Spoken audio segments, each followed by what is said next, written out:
Evo ga, gotovo završeno. Ovo je bio Poljak neki iz Poljske. Naravno, Poljak iz Poljske. I što kaže balkanski špijun, M stranac, M Poljak. Dobar momak, inače ovo je bila jedna kratka vožnja od 6 funti. Sad se ponovo uključujem nazad na Uber i tražimo nešto novo. To može da bude minut, dva, a možda potraje 10, 15, 20 minuta, ali ne bi trebalo, sad je poveća gužva, veliki petak što kažu. Ali idem prema centru grada pa ćemo da vidimo. Većina ih je slobodna danas zato što je veliki petak, subota se ne radi, većinom ovi što rade u kancelarijama i šta znam u tim nekim firmama. Nedelja je nedelja, to isto ne rade, ponedjeljak je Uskrs njihov, tako da sad bi trebalo petak, subota i nedelja da bude zajedno sa ponedjeljkom nenormalna gužva na taksiju, pošto oni kad su praznici vole da popiju, a neće da voze, ne smiju da voze, velike su kazne i onda se dešava da na taksiju ima jako puno posla. Kako izgleda vožnja na opačke suprotnim kontrasmerom. Evo, dobili smo zeleno. Pogledaj ovu gužvu. Idem u ovu traku da se prvi probijem. Što ovaj kamiončić je spor, sad se samo ubacimo ovamo i nastavim dalje i to je to. Zauzmemo prvu poziciju što kažu. Sad idemo u ovu traku iza ovog auta, pošto tu to mi je prema centru traka i onda tako ja vršim to probijanje svakodnevno kroz svakodnevnu gužvu. Inače ova krajnja leva traka služi za normalnu vožnju, što je svud u Europi se većinom ljudi drže desne trake za normalnu vožnju, a leva im služi za preticanje, ako ovamo je obrnuto. Uvijek se vraća u levu traku jer je to sporija normalna traka za vožnju, desna većinom bude za preticanje, obilaženje, mada nekad kad je gužva i u dosta situacija možda se koristi desna, to niko ne pravi problem oko toga, jedino kažem kad se uči da se vozi, onda uče ove nove vozači da se uvijek vraćaju u levu traku, što i jeste normalno, ali kažem, koriste se sve trake zato što je većinom gužva svuda. Evo sad ima recimo dve trake ovamo, znači ja automatski idem u ovu krajnje levu jer to je ta kao najsporija, pošto ne žurim niko, držim se ove i sad kad ima ovako dve trake ne daje se žmigavac nego samo ostaneš u svojoj traci i to je to. Svaki auto ide u svoju, evo ovaj srebrni, ova malo Škoda ide u svoju, ja sam u svojoj i to je to. I sad kad planiram recimo da skrenem desno, evo sad planiram, palim žmigavac pošto imam auto iza mene i sad sam u ovoj traci i sad na ovoj raskrici idem desno, znači sad opet se odvajam i opet palim desni žmigavac i sad dobijem neku ponudu za vožnju, ali mi se ne sviđa. Loše ocenjen putnik 4,5, što znači da je neki kompletni idiot. A to je na Uber, ima to ocenjivanje na skali od 1 do 5 te zvezdice. I onda kad je 4,5 to znači da je od strane više vozača ocenjen jedinicom kao one star, jednom zvezdicom.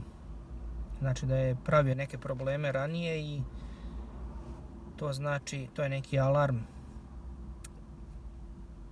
da je moguće da će ponovo da napravi neki problem, pa onda takve odbijam da vozim. Inače većina Uber vozača kad vidi 4,5 da je neko ocenjen, neće da ga vozi. Evo sad sam dobio neku vožnju od 5 funti 39 i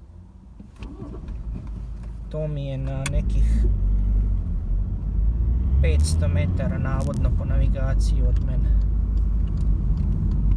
Sad ćemo neke prečice da koristimo. S prošle nedelje sam ovdje pokupio nekog tu gdje ovaj beli auto s leve strane, u toj ulici, i probušim gumu. XR mi se neki šaraf u stvari zabije u gumu i probušim. Sam morao da idem kod vulkanizera, 10 funti košta krpljenje gume.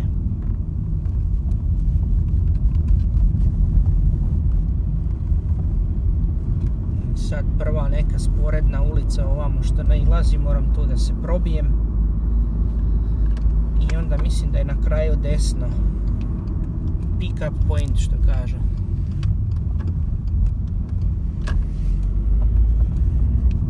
Jeste na kraju ove ulice desno.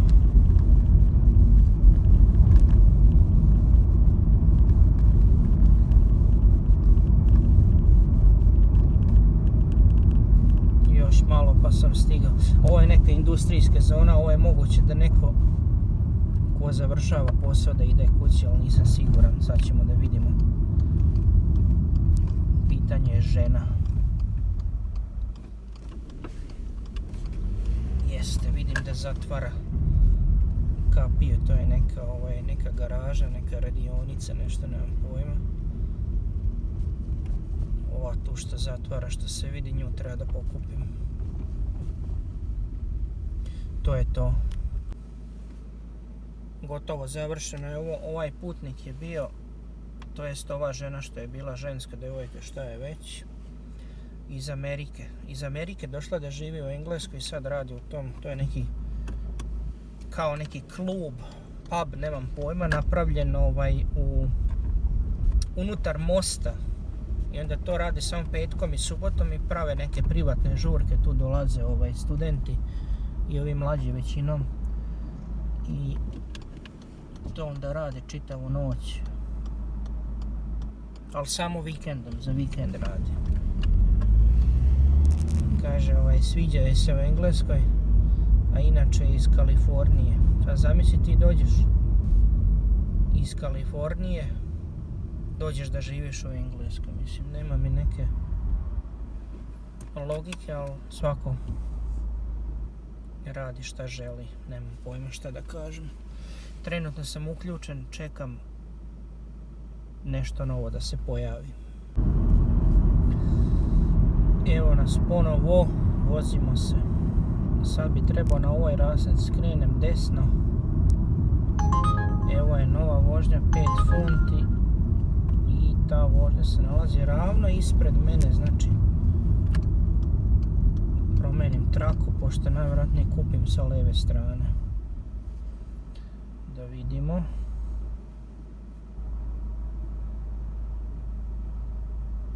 Sad da li sa leve, da li sa desne, ne znam, uglavnom sad ćemo da vidimo. Eto, nekad mi se desi na 200 metara da dobijem, da pokupim putnika. Piše Abdullah, to je neki, možda bude crnac, a možda bude neki Arapin. Abdullah. Sad ćemo da vidimo ko je i šta je, mada nebitno, piše da ga vozim u centar grada. Inače, ovo je jedna od najgorih ulica u Liverpoolu, da nekog pokupim. Znači, ne znam kako bi to opisao. Recimo u Beogradu, kao da kupim nekog u bulevaru Kralja Aleksandra ili najbivši bulevar Revolucija, jako prometna ulica, što kažu. Jedna od najgorih je Sad iza sebe imam jedno 10 auta, a čini mi se da je ovaj lik ispred mene. Sad imam i biciklistu, vidim ovaj koč ispred mene. Sad, gdje mi je putnik, ne znam. Izgleda da je preko puta. 100% je noga preko puta tamo. Sad moram da malo produžim. Sad ću da mu svirim da ću da se vratim. Sad sam mu rekao da ostane tamo gdje je, moram da se okrenem polukružno. Evo, ovi izlaze, moram da ih blokiram. Iza mene ima milion auta. ali nema veze, uspjeću. Palim sva 4 i kupim gospodina Abdullaha. Gotovo je i sa ovim poslićem, ode Abdullah svojim poslom, inače iz Kuvajta lik. Palim sva 4, izlazim odavde.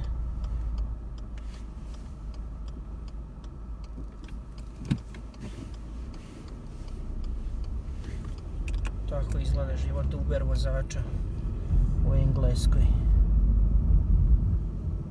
Sad se uključujem ponovo nazad, pa ćemo da vidimo šta ima novo. 2 minute odavde, 5 funti vožnja. U ovoj ulici sad,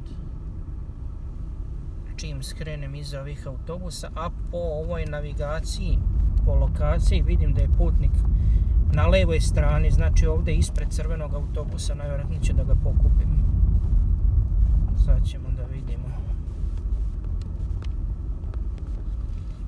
Pustim ove da pređu. A moj putnik izgleda ravno ispred mene. Piše muško da je.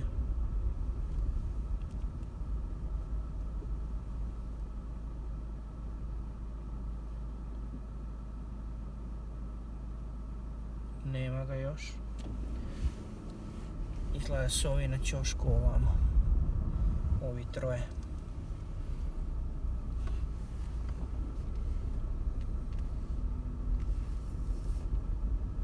Stvari nisu, nego oni tamo dvoje, muško i žensko. Prilaze auto. Ovo su bili putnici sa Novog Zelanda, tu su im dovezu da slikaju. Ima na jednoj kući slika, grafit kao neki nacrtan, a ovo vam je stadion Liverpoola, ovo sad ispred. Znači to vam je stadion Liverpoola. You will never walk alone. I sad dolaze da vide stadion, ima 25 funti košta ulaz da se obiđe stadion. Ovo je sve znači pored, iza znači se vozim na kraju. 16 puta kažem znači. Uzbuđen sam zbog stadiona. Pa ćemo da ga snimimo na brzinu. Idem napolje. I evo ga stadion. Tamo tu je ulaz za obilazak stadiona. To im je ulaz, a gore su te tribine tamo. Što oni što tamo nešto popravljaju, šta rade.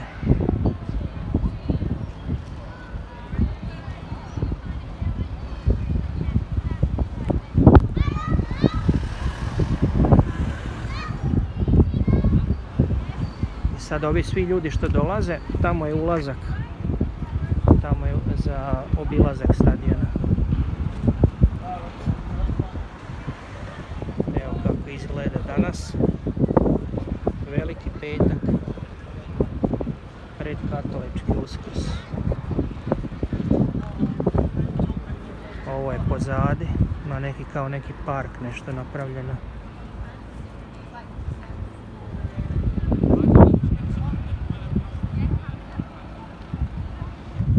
Ovo je moj auto što vozim. Ford Mondeo. Ima tamo brza hrana. Fish and chips. Onaj tamo lik prodaje sladoled.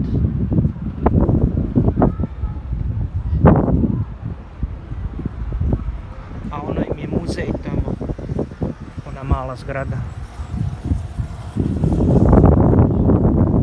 Šta, vraćam se unutra i nastavljam sa radom. To je bio stadion s polja, moram jednom da odem da snimim iznutra.